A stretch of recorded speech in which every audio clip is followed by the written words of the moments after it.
We are very happy to welcome a new speaker. His name is Reverend Geo Downer. He's the Unity Minister from Unity Windward in Oahu,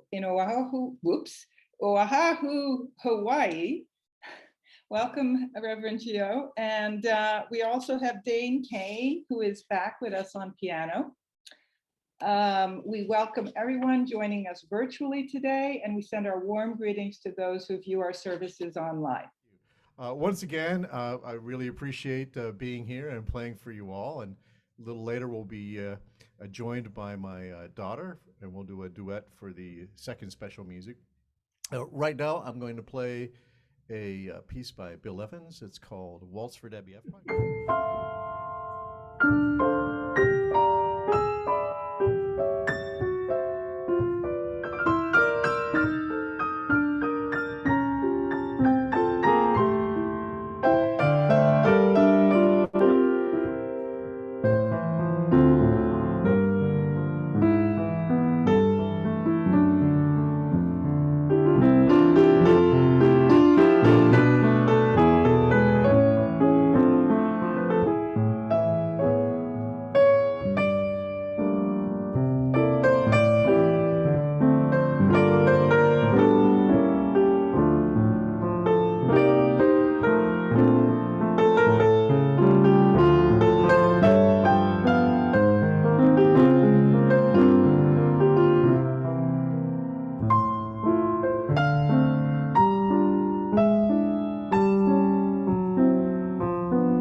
Good morning.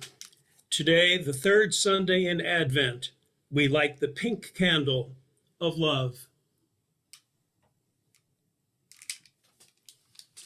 Above all, clothe yourselves with love, which binds everything together in perfect harmony. Colossians 3:14. And so it is. This centering prayer is a compilation from the workbook for students of A Course in Miracles. After each new phrase, I will repeat the phrase, God is but love, and therefore so am I. If you like, you can repeat this phrase out loud at home along with me. I am as God created me. God is but love, and therefore so am I. The power of decision is my own. God is but love, and therefore so am I. In my defenselessness, my safety lies. God is but love, and therefore so am I. I will step back and let him lead the way. God is but love, and therefore so am I. I walk with God in perfect holiness. God is but love, and therefore so am I. Into his presence would I enter now. God is but love, and therefore so am I. Now we are one with him, who is our source. God is but love, and therefore so am I.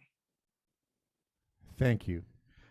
Yes, you can see I've been joined by my daughter Ariel because, as you know, there's very few situations that can't be improved by the addition of a small Asian person. I've always held by that, and she's going to assist me in this beautiful piece by Camille Saint-Saëns. It's Berceuse, which means lullaby. So let me turn this down here. Take it over.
and blessings. Now, I can imagine that that's not a greeting that you hear on a very common basis. Um, this morning, I'm joining you from Kailua, Hawaii. And it is a spectacular privilege to join all of you this morning and to come together in this time when there seems to be so much fractionalizing, there seems to be so much factionalizing that's taking place in our world. It's important that we remember that we come together in wholeness, come together in respect, and in appreciation for one another. I want to say a special thank you to Dave for the special music this morning to remind me and to remind you that that every situation can be improved upon when we bring the smaller part of ourself, the smaller part of whoever may be showing up in the world, into a greater expression, into a greater way of being. As many people have already shared with you this morning, the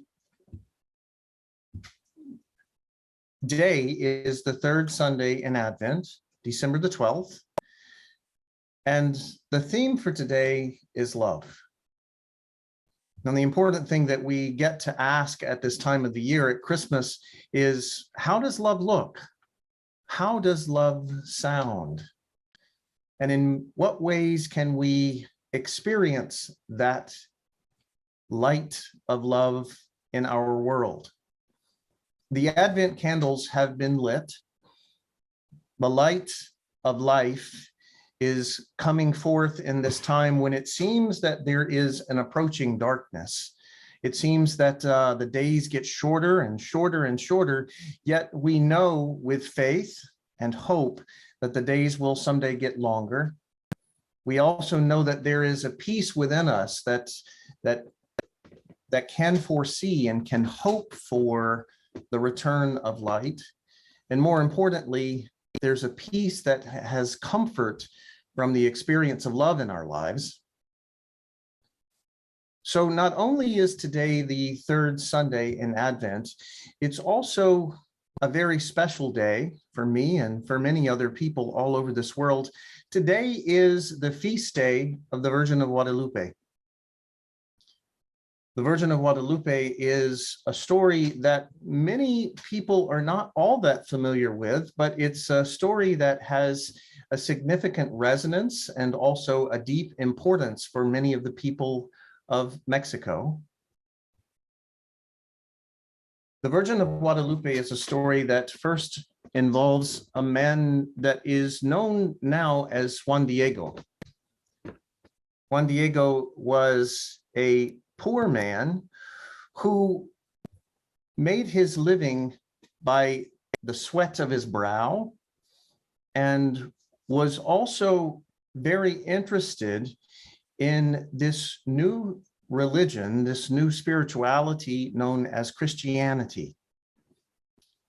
He was introduced to Christianity by the missionaries and those who were sharing the good news of Jesus, the good news of a master teacher that was lifting up the downtrodden, that was lifting up those who were previously thought of as lesser than.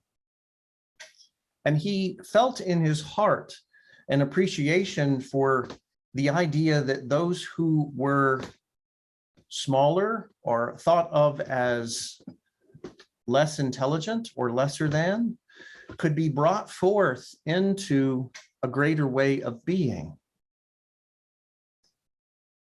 Prayer was a regular part of his life.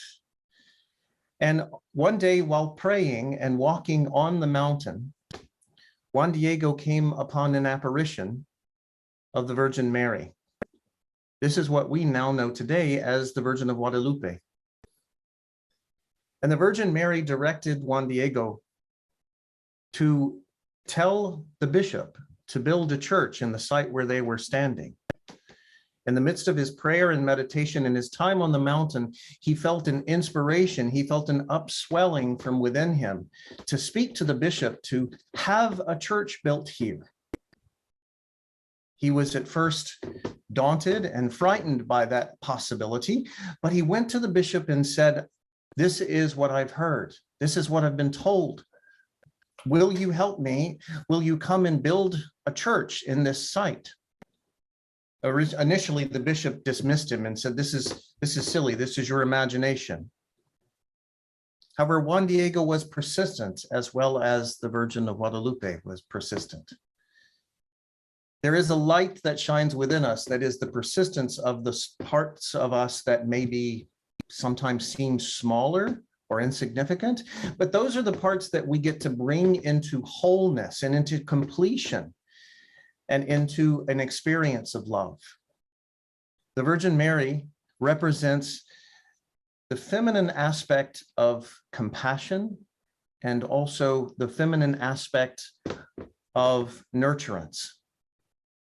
Juan Diego felt nurtured by this experience and continued to persist with the bishop.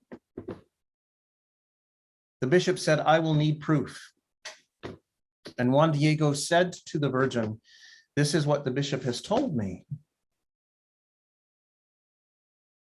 The Virgin of Guadalupe instructed Juan Diego to take his cloak to the bishop and to open it.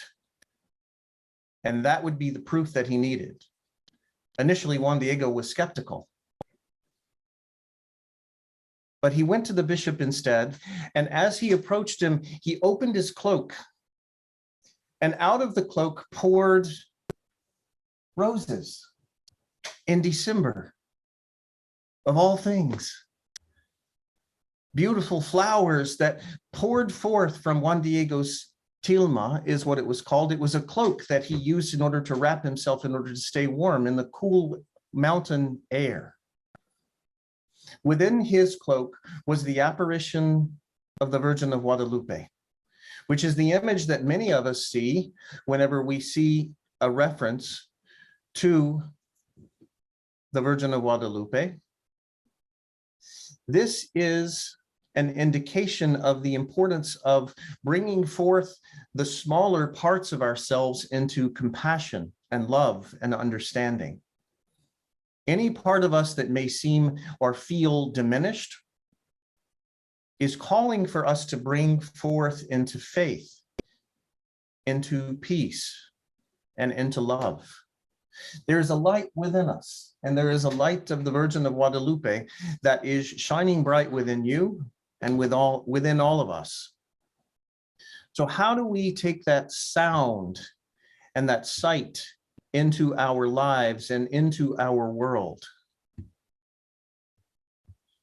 Not all of us are exposed to the Virgin of Guadalupe on a daily basis. But we can always remember that there are the powers of faith and peace, and also the power of love and joy that's already residing in every single one of us. These are the four principles that represent the powers that reside already within us in the Christmas season, but they also reside in us throughout every day. It was told to me as a young child that Christmas comes but once a year.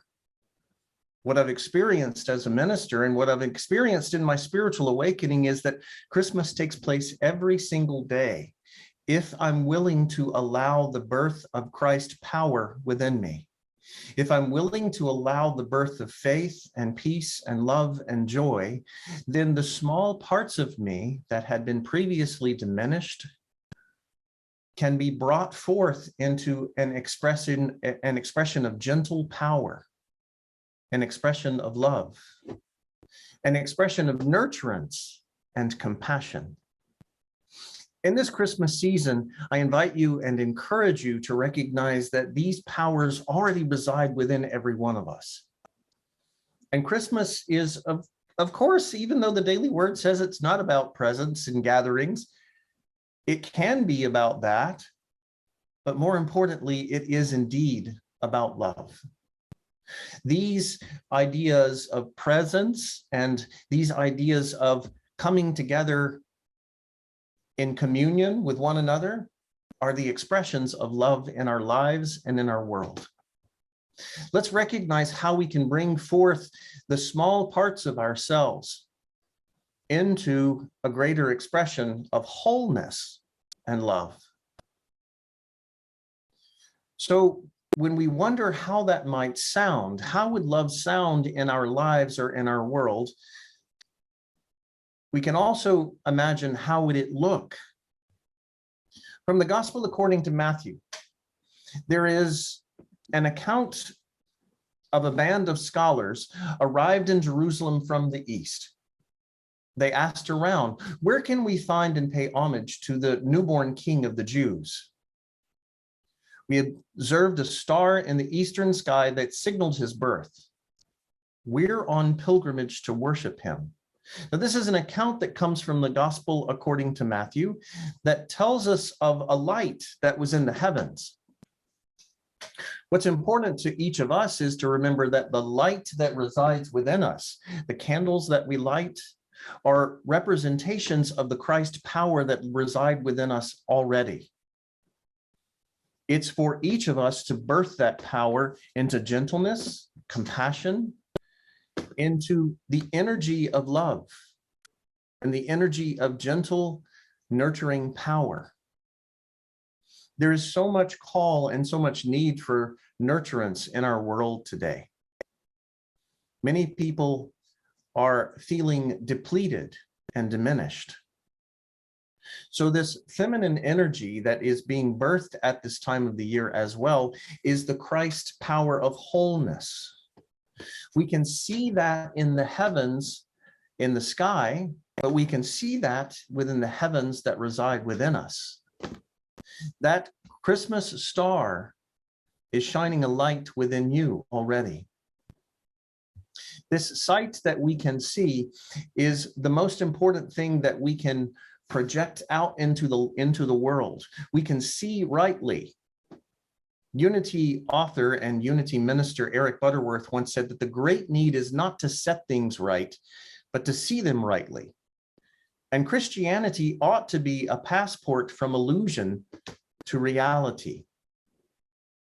So it's not about going out in the world and fixing everything, but it is very much about recognizing that the Christ power already resides within us. There's a gentle peace and a gentle love that comes from within us that is the same as the feminine energy of the Virgin Mary, of the Virgin of Guadalupe. That nurturing power is the manner in which we can bring forth a greater sense of peace and hope and love into our world. Eric Butterworth also says that blessed are the pure in heart, for they shall see God. Are familiar words of Jesus's Beatitudes. In an illumined state, you see God. This does not mean that you see the man of the skies, but you see from the consciousness of God. You see with God-colored glasses. Your seeing projects the light of spirit. So you see the light of the Christ already resides within you. It's the light of the Christ that shines out into our world when we come into a place of faith and hope, peace and love. That power gently resides within you. It's the manner in which we can go about our lives and to birth Christmas every single day. This morning, we did engage in the ritual of lighting the Advent candles. This is something that is done all over the world. Christians in all different sorts of disciplines and all sorts of denominations and expressions are looking to the light of the Christ.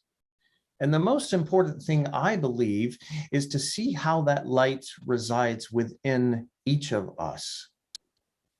Whenever there may be a situation or a circumstance in our world where we feel as though our brother has or our sister has no light within them, then it's important that we see the light of the Christ in them as well. The most important way that I can do that, and the way that many of us can accomplish that, is by being gentle and loving and kind to ourselves first. The master teacher Jesus said that the most important commandment is to love God with all your heart and with all your mind. But he also said that it's important that we love one another as we love ourselves. The as we love ourselves is the important part where we can nurture every aspect of ourselves in order to see one another in the experience of love and the expression of love. From his letter to the Corinthians, the Apostle Paul wrote, "What if I speak in the most elegant languages of people or in the exotic languages as the heavenly messengers, but I live without love? Well then, anything I say is like a clanging of brass or a crashing cymbal." If we're just making noise without love, then we aren't in that experience of embracing the entirety of ourselves and embracing the entirety of the world. Let's recognize how it's important that we bring forth the sound of love into our lives. Without the clanging brass or the crashing cymbal, we can instead bring forth the sound of love by simple gestures and simple statements within ourselves. This sound of love is also the importance of how we use affirmations in unity. It isn't about an incantation to create an experience of love, but it's about igniting the power of love within us in order to shine out love into the world and shine out love into our lives. It's also igniting that power in order to sound out love. So in whatever way we may be going forth in our lives, it's important that we see rightly, but also that we sound rightly. Our speech and the manner in which we talk with ourselves can oftentimes be the very thing that brings forth the expression of greater love into this world. And there is great need and great call for deeper love. Let's also recognize that the Hebrew scriptures speak to an experience of wholeness, but it isn't always understood that way at first blush or at first reading. The Hebrew scriptures speak to the idea of creation from the scripture known as Genesis. Now let us conceive a new creation, humanity, made in our image, fashioned according to our likeness. So God did just that. He created humanity in his image, created them male and female. Now it's interesting to note that in these Hebrew scriptures, God is referred to in a masculine pronoun, even though it says very clearly that God is both male and female. It is important to recognize that not only is God both male and female, that God is not confined or limited by a masculine pronoun, but each of us are not limited by our pronouns either. We all have masculine and feminine energies within us. Now, this is not about gender, which is what oftentimes can be mistaken within this. We all have an assertive, powerful energy, which is sometimes attributed to the masculine, but we also have a gentle, kind, nurturing energy, which is the feminine. In our world today, there is a true call for feminine energy, not just a masculine energy that's dressed up as the female, but indeed the feminine energy that is receptive and open to a new possibility. Let's bring forth that feminine energy in the same way that Juan Diego was inspired by the Virgin of Guadalupe. Let's bring forth that feminine energy in the manner in which we nurture and express kindness toward one another and toward ourselves. There is an account in the Gospel according to Luke of the Virgin Mary being told that she is pregnant with a new child and that she is chosen amongst women. Her statement and her response, her reply to this is known as the Magnificat. From the Gospel according to Luke, in the Voice translation, it states, "My soul lifts up the Lord. My spirit celebrates God, my liberator. For though I'm God's humble servant, God has noticed me. Now and forever, I will be considered blessed by all generations." So this was prophetic, because this idea that took place 2,000 years ago about being blessed by all generation was also realized by Juan Diego and the Virgin of Guadalupe. These small, seemingly insignificant parts of ourselves are being called to be brought forth into nurturance and healing, into comfort and ease in our world. Mary was a young teenage girl. And this idea that she could be lifted up into a higher way of being, into a higher expression of who she can be, is what brings all of us into a greater experience and expression of how we can be love in our lives and love in our world. Rachel Held Evans is a contemporary author who is actually no longer in physical form, but has left with us a legacy of amazing experiences in her life in regard to spiritual awakening. Rachel says the whole story of Advent is the story of how God can't be kept out. God is present. God is with us. God shows up, not with a parade, but with the whimper of a baby, not among the powerful, but among the marginalized, not to the demanding, but to the humble.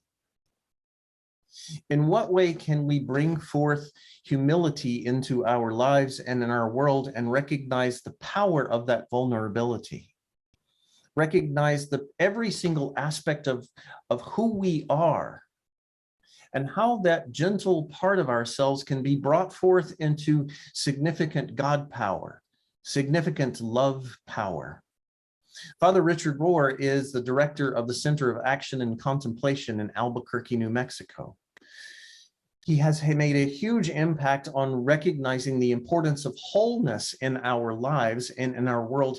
Father Richard says feminine power is deeply relational and symbolic, and thus transformative, in ways that men cannot control or even understand. I suspect that is why we fear it so much. Let's no longer fear this feminine power, this feminine energy, but instead bring it forth into our lives and into our world in order to nurture the lesser and seemingly insignificant part of ourselves. Let's bring forth an attitude of wholeness in the way that was described in the Hebrew scriptures of created in the image and likeness of God, of both male and female, of both a receptive power and a demonstrative power.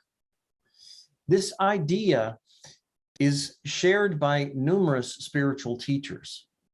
Rob Bell is a contemporary author and also a retired minister who once said that when the female voice is repressed and stifled, the entire community can easily find themselves cut off from the sacred feminine, depriving themselves of the full image of God. Interesting to note that in the Catholic Church, with its all-male leadership, Mother Mary plays such a prominent role. Let's recognize that there are significant expressions of wholeness in our world, that although we may fall short, we also can recognize that the sacred feminine is coming forth in a variety of ways. How is the sacred feminine coming forth in you? Let's go forth into our Christmas season, into this world in an expression and an experience of wholeness. Eric Butterworth also writes that life is whole and complete. And even when you may be seeing it in part, there is always a right answer in that stream of power and wisdom within. It is that in you that knows beyond your conscious knowing. Let's go beyond our conscious knowing and center into the gentle feminine energy that resides in our heart in this Christmas season. Let's ignite that power of love into our lives and into our world, and experience a life of wholeness, a life of completion, and a life of acceptance. I'm going to ask you to take a moment and center into a place of stillness and quiet. You're welcome to close your eyes, would you choose to do so? But perhaps before you close your eyes, I'll ask you to proclaim an affirmation with me that was read from our daily word this morning. Let's recognize that in gentleness and acceptance and in wholeness and in peace, that love can light our way in this world. I'll ask that you either declare out loud or just declare quietly within you, love lights my way. Let's breathe deeply into this holy instant and breathe deeply into an experience of embracing the entirety of ourselves. Although there may be parts or pieces of us that are calling for attention, we will gently recognize what are they bringing forth in our world. In what way are they asking to be opened up to reveal a cascade and a waterfall of roses into our lives? How might the gentle, easy parts of us be brought into an experience of wholeness and completeness in this Christmas season? Let's center into that light and center into that sound right here and right now in sacred and holy silence.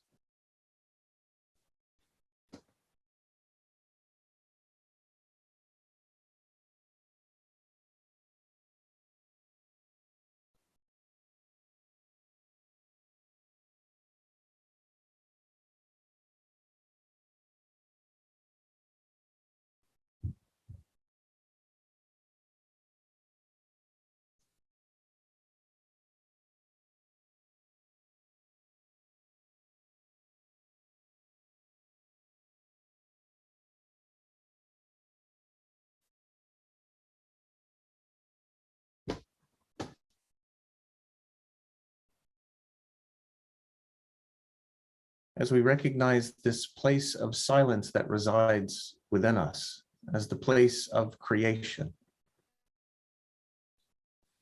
the place that embraces both the masculine and the feminine, the place that expresses the masculine and the feminine, we come into a place of love. In this stillness and in this quiet, we bring forth this experience into our lives with gentle, nurturing, compassionate energy. We go forth into our world, fully loving all of ourselves, and thereby fully equipped to love others. Let's remember the sight and the sounds of love reside within us. And as we go forth into the sight and sounds of infinite love, of God's birth, let's claim once more that love lights my way. I'll ask that you declare that within you, or declare it out loud if you would choose to do so. Let's affirm that once more. Love lights my way. And so it is. And so we let it be. Thank you for inviting me to be with you this morning. It's been an honor and a privilege.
For this closing prayer, I invite you to get in a comfortable, relaxed position and to close your eyes. Take one deep breath and then breathe in and out naturally, noticing your breath. Turn your attention now to the spot between your eyebrows and see there a glowing light. We pray for the health, wholeness, and happiness of all those gathered here today. We pray for the health, wholeness, and happiness of all of our family members, friends, and colleagues, past, present, and future. We pray for the health, wholeness, and happiness of all those we think about and communicate with and encounter by chance. We pray for the health, wholeness, and happiness of everyone in our home, in our neighborhood, and in our city. We pray for the health, wholeness, and happiness of everyone in our country, in this world, and beyond this world. May a great wave of love, joy, peace, and forgiveness wash over us in glad recognition that we are one.